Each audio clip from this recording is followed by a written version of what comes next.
बातम्या सविस्तर पाहूया। मुख्यमंत्री देवेंद्र फडणवीस यांनी काँग्रेस नेते राहुल गांधी यांच्यावर टीका करताना त्यांना देशातील सर्वाधिक रिजेक्टेड माल असं म्हटलं होतं। यावरच शरद पवारांनी आज प्रत्युत्तर दिलं। मुख्यमंत्री राहुल गांधींविरोधात बोलले ते अयोग्य असून मुख्यमंत्र्यांना अशी भाषा शोभत नाही असं पवार यांनी म्हटलंय।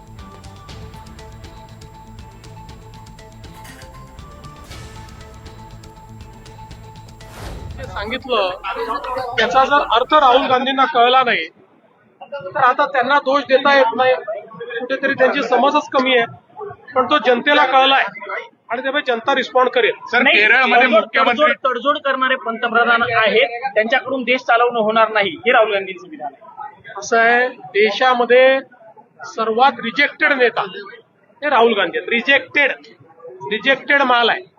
आता त्याला तुम्ही महत्व देता, आम्ही देत नाही।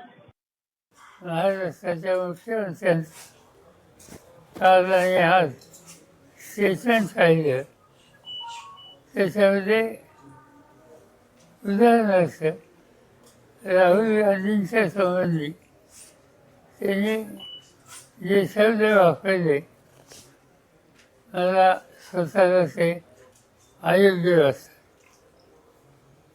राहुल गांधी हे विरोधी पक्ष नेते आहेत आणि तेही संसदेत। विरोधी पक्ष नेता ही एक कॉन्स्टिट्युशनल पोझिशन आहे,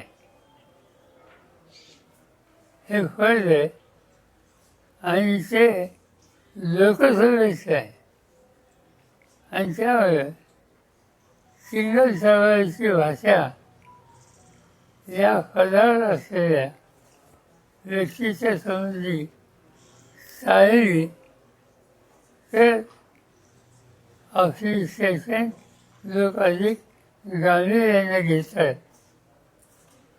आणि ते घ्यावी अशी अपेक्षा आहे।